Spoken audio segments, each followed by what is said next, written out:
नमस्कार, सी न्यूज़ भारत में आप सभी का एक बार फिर से स्वागत है। खबर आगरा से है, जहां पर आगरा विकास प्राधिकरण की उपाध्यक्ष IAS अरुण मौली ने जिला संवाददाता अनुज उपाध्याय से खास बातचीत के दौरान अपने कार्यकाल की उपलब्धियां और योजनाओं के विषय में अवगत कराया।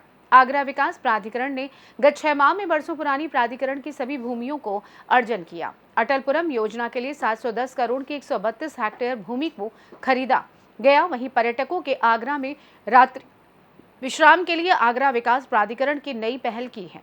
शहीद स्मारक का लाइट एंड साउंड शुरू हुआ। गीत गोविंद वाटिका का जल्द लाइट एंड साउंड शुरू होगा और फतेहपुर सीकरी में भी NOC मिलने पर शीघ्र लाइट एंड साउंड का कार्य शुरू होगा। रमाडा के निकट अंडरपास, स्वागत द्वार, ताज व्यू पर हार्टिकल्चर और ADA हाइट सहित कई अन्य योजनाओं पर कार्य हुआ। आगरा विकास प्राधिकरण के उपाध्यक्ष ने शहरवासियों से अपील की कि सभी पार्कों को साफ सुथरा रखें, अवैध कब्जा नहीं करें और पेड़ पौधों को सुरक्षित रखें। हमारे साथ मौजूद हैं आगरा विकास प्राधिकरण के उपाध्यक्ष अरुण मौली। आइए उनसे जानते हैं इस वर्ष वित्तीय वर्ष में क्या कुछ रहा है, आगामी उनकी क्या योजनाएं हैं। नमस्कार। पिछले वित्तीय वर्ष 23-24 में हमारा बहुत सारा प्रोजेक्ट्स हमारा कंप्लीट हुआ है। साथ ही साथ जो हम लोग पहली 35 साल के बाद पहली बार हमारा भू अर्जन का सारे एक साथ हमने ज़मीन इकट्ठा कर लिया।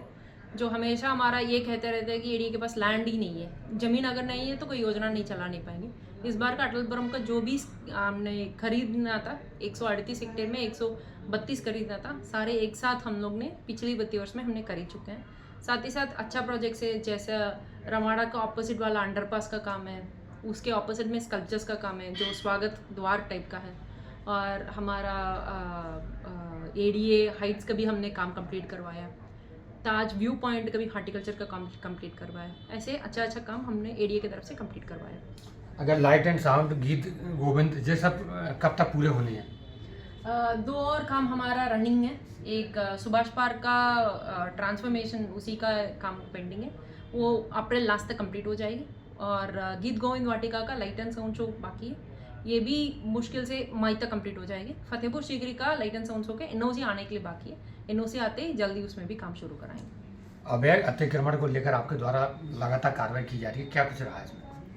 अवैध अतिक्रमण तो आगरा शहर में स्पेशली निर्मित क्षेत्र में बहुत इश्यूज था, उसमें लगातार चेकिंग हो रही है, लगातार उसका समीक्षा भी चल रही है। एंड हर हफ्ते उसका मीटिंग में ये हम लोग ये सुनिश्चित करने के लिए कोशिश कर रहे हैं जितनी भी अवैध है उसका लीगलाइज या रेगुलराइज करने के लिए प्रयास है। कुछ जगह में रात में काम चलने के भी इश्यूज आए हैं, उसमें भी लगातार हम लोग कार्रवाई कर रहे हैं।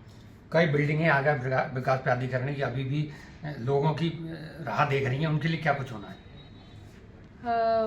स्पेसिफिकली अगर आप बता सकते हैं तो बता दीजिए। अगर मान लीजिए हमारा कुछ स्कीम्स है, कुछ स्कीम्स के ज़मीन इधर उधर पड़ी है, उसका भी हम लोग नियोजन कर जल्दी उसमें भी सेल में लेकर के आने के लिए प्रयास करें। शहरवासियों से किस तरह से अपील करेंगी शहर सुरक्षित रहे? शहरवासियों से बस एक ही अनुरोध है, जो भी पार्क है पार्की का स्वरूप में छोड़ना चाहिए। पार्क में भी अवैध कब्जा, पार्क में भी उन्होंने पेड़ पौधा काटने के लिए, ये इश्यू बहुत ज़्यादा है। एंटिटीज एंड अथॉरिटी का मेंबर सेक्रेटरी होने के नाते ये भी अपील है, एक भी पेड़ काटिए मत, यहाँ की आपका टेम्परेचर जल्दी बढ़ेगा, इसलिए पेड़ जब सुरक्षित रखेंगे फिर आगरा का भी टेम्परेचर नहीं बढ़ेगा। हमारे साथ मौजूद हैं आगरा विकास प्राधिकरण की उपाध्यक्ष अरुण मौली। उन्होंने अब तक की सभी योजनाएं बताई हैं, कुछ योजनाएं सार्थक रूप ले चुकी हैं, कुछ योजनाएं पूरी होने वाली हैं। उन्होंने जनता से अपील की है पेड़ों को सुरक्षित रखें, गर्मी का तापमान कम होगा। अपने साथी राहुल मिलन के साथ अनुज उपाध्याय, सी न्यूज़ भारत, आगरा। फिलहाल के लिए इस खास रिपोर्ट में बस इतना ही। देश दुनिया की तमाम बड़ी खबरों को जानने के लिए जुड़े रहिए सी न्यूज़ भारत के साथ। हर खबर आपके साथ, आपके हाथ।